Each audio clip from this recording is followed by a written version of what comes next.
नवीन वस्तू आपल्या घरी आली घराच्या सजावटीसाठी। कारण घराच्या आपली जी ओसरीची एक मोठी खिडकी आहे आणि त्या खिडकीमधला म्हणजे त्या खिडकीला माझा ग्लास पण नाही आहे मध्ये हवा येण्यासाठी। तर म्हटलं जरा ती खिडकी एवढी मोठी दिसते का नाही, नेहमी त्या खिडकीवर पाहिलं कसं भकास वाटतं मोठं। तर मला असं वाटलं की त्या खिडकीला काहीतरी आपण डेकोरेट करूया। तर माझा मुलगा म्हटला आई नाही, त्या खिडकीला आपण काय करूया, काहीतरी कुंड्या आपण लावूया। पण आता त्या अडकायच्या कुंड्या कुठे मिळतील हा प्रश्न मला पडला। तर मग पार्सल आलं ते घरी आणि ते मागून घेतल्या। बघा याची लिंक मी तुम्हाला खाली दिलेली आहे। तर ह्या ज्या कुंड्या आहेत तर त्या 10 कुंड्या आलेल्या आहेत, एका कलरच्या 2 कुंड्या। तर खरंच छान मिळाल्या पण आणि बऱ्या आहेत, असे एवढ्या काही जाड नाहीत, एवढ्या काही पातळ नाहीत, पण अशा मध्यम बऱ्या आहेत। जर उन्हामध्ये नाही ठेवल्या तर बऱ्याच दिवस टिकतात आणि माझ्या खिडकीमध्ये काही ऊन येत नाही। तर ह्या खरंच बऱ्याच दिवस आता टिकतील असं तर वाटायले मला, आणि खरंच टिकतील पण। कारण यामध्ये आता आपल्याला शोची छोटी छोटी फुलांची झाडे किंवा पानांची झाडे, जसं की छोटी जी फुलं येतात जे फक्त दिवसभर राहतात थोड्या वेळापुरती आणि नंतर सुकून जातात, अशी झाडे आपण त्यामध्ये लावूया। एकतर खिडकीमध्ये गर्दाही होणार नाही आणि व्यवस्थितही वाटेल। बघा ज्या वेळेला कुठल्याही वस्तू आपण आपल्या घरात येते तर खरंच आपल्याला पण त्याविषयीचं आकर्षण हे वाढतच जातं। म्हणजे ही या कुंड्या आतापर्यंत नव्हत्या, पण आता मला वाटते लगेच ह्या कुंड्यामध्ये कधी माती आणावी शेतातून, कधी त्या कुंड्या लावाव्यात। तर अशा प्रकारे मी कुंड्या लावणार आहे। बघा आता साहेबांना मी माती आणायला लावीन आणि नंतर त्यामध्ये झाडे लावीन। पण अशाच नुसत्या रिकाम्या जरी अडकून ठेवल्या तर किती मस्त वाटत आहेत त्या शो। आणि 10ला 10 पण मी त्याच एका मोठी खिडकी असल्यामुळे त्याच खिडकीला लावणार आहे। आता थोडीशी 1-2 ठिकाणी नाही आहेत त्या कुंड्या, तर त्याला आणखी व्यवस्थित लावते। ज्या वेळेला झाडं त्याच्यामध्ये लावले ना तर खरंच खूप खूप छान पण दिसत आहेत त्या कुंड्या। आणि या दिवसापासून ती खिडकी अशी रिकामी बघावीच वाटत नव्हती, आता छान वाटत आहे, मस्त वाटत। आपण म्हणतो ना की थोडंसं एखाद्या गाडीत जर पेट्रोल टाकलं तर ती गाडी चालते, त्याप्रमाणे चहा घेतल्याशिवाय सुद्धा माझी गाडी काही चालत नाही। झाड लोट करून झाली की पहिले प्रथम चहा आणि त्याच्या बाद नंतर फरशी वगैरे पुसणं ह्या गोष्टी, पण चहा हा अगोदर खरंच आवश्यक आहे। आणि चहा घेणं खरंच सकाळी उठल्याबरोबर काहीतरी खाल्ल्याच्या अगोदर चांगलं नसतं, हे सगळ्यांना समजतं, मला तर सगळ्यात जास्त समजतं। कारण एवढ्या शारीरिक व्याधी आहेत तरी पण चहा काही सुटत नाही। आणि खरंच कोणाला जर माहीत असेल ना की चहा सुटायसाठी काय करावं ते नक्कीच मला कमेंट करून सांगा। कारण माझा चहा सुटत नाही, मला रोज सकाळी उठलं की चहा घ्यावं लागतं आणि त्याशिवाय मला काही सुधरत नाही आणि वेगळंच होतं, काम पटपट उरकतच नाही। आणि सकाळची वेळ आणि काम तर पटपट उरकायचं असतं पण चहाच नाही घेतला तर उरकतच नाही। आणि एक विशेष गोष्ट म्हणजे मला कपामध्ये चहा घ्यावाचं वाटत नाही। साहेबांसाठी कप आणि माझ्यासाठी एक छोटासा आपला ग्लास आहे ज्यामध्ये मी चहा घेत असते। चला तर आता त्यांना पण चहा देऊन येते आणि आपण पण चहा आता त्यांच्यासोबत बसून घेऊया।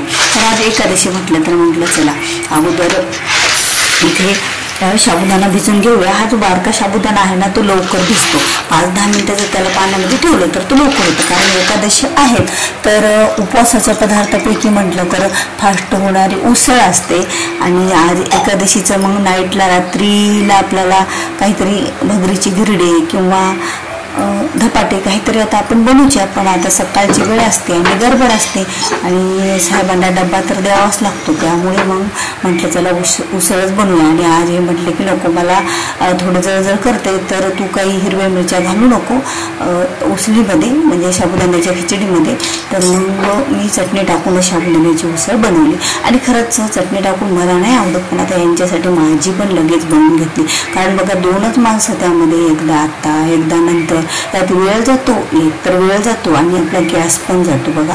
कारण दोघांची उसळ बनवायला तेवढाच वेळ जातो, मग गॅस वाचवण्यासाठी एकदाच बनवायची आणि थोडीशी नंतर गरम करून घेतली तरीही आपल्याला। तर आता एकदाच किचन मधलं आवरलं आणि आता देवाजवळ थोडा वेळ बसूया। आणि खरंच देवाची पूजा आज एवढी साहेबांनी लकलक छान केली होती, प्रसन्न वाटत होतं। पण देवांची आरती आणि देवाला फराळाचं नैवेद्य मी दाखवून घेतला आणि त्यानंतर जे काही दररोज स्वामींचं स्वाहाकार असतं, श्री स्वामी समर्थ म्हणत मी तुपाने स्वाहाकार करत असते, तर तो होम पण पेटून घेतला। कारण दिवसातून कधी पण हा स्वाहाकार करायचा चालते, पण म्हटलं चला आज तर एकादशी आहे तर आज सकाळीच आपण हा स्वाहाकार करून उरकून घेऊया। आणि खरंच एवढं मस्त वाटत होतं ना आज सकाळी लवकर उठल्यामुळे फ्रेश आणि सगळे कामं कसे लवकर आटप. मंगळवार असल्या कारणाने घरात ज्या पिवळ्या कपड्यात कवड्या मी देवघरामध्ये बांधून ठेवते त्याची पण मी आज पूजा करून घेतली. आणि खरंच पूजा करताना एवढी काही फुले मला मिळाली नाही. एक जास्वंदाचं फुल होतं तर मी त्याच्या पाकळ्या करून, कारण 7 कवड्यांना 7 फुले अर्पण करण्यापेक्षा 7 पाकळ्या मी त्यांना अर्पण केल्या. कारण बघा, कोणत्याही देवाच्या किंवा कुठल्याही वस्तूच्या जर डोक्यावर आपण ठेवत असलो ते एकच फूल जर मी ठेवलं असलं तर आपल्याला ओझं कोणाला द्यायचं नसतं. मग त्या तर कवड्यामध्ये एक देवत्वच असतं, त्यामुळे त्याला मी बाजूला त्यांच्या चरणावर अर्पण केल्यासारख्या त्या पाकळ्या मी त्यांना अर्पण करून घेतल्या.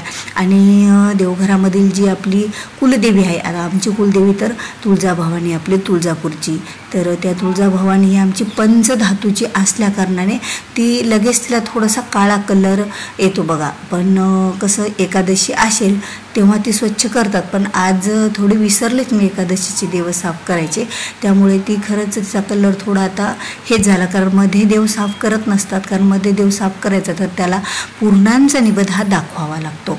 त्यामुळे तर मग मी पुढच्या एकादशीपर्यंत आता हे देव असेच राहणार. देवाच्या आशीर्वादासाठी आपण काही गोष्टी करतो, पण देवाच्या आरत्या समया जे देवाचे जे भांडे असतात ना, आपल्या भांड्यापेक्षा सुद्धा चिकट झालेले आणि लवकर निघत नाही, त्याला खूप जास्त वेळ लागतो. म्हटलं चला अगोदर सकाळी आता उठवत लवकर तर ते भांडे आवरून घेऊया, कारण किचन वगैरे दिसला की काहीच सुधरत नाही की आता काय करावं काही नाही, म्हणून ते अगोदर घासून घेतले. आता काही साबणीनं घासून घेतले मी, त्याला काही असं लावलं नाही की पितांबरी वगैरे. म्हटलं आता ते नंतर लावून घेऊया, आता सकाळची वेळ आहे तर आता लगेच पूजेला घेतात तर ते आवरावरी करून ठेवूया म्हटलं.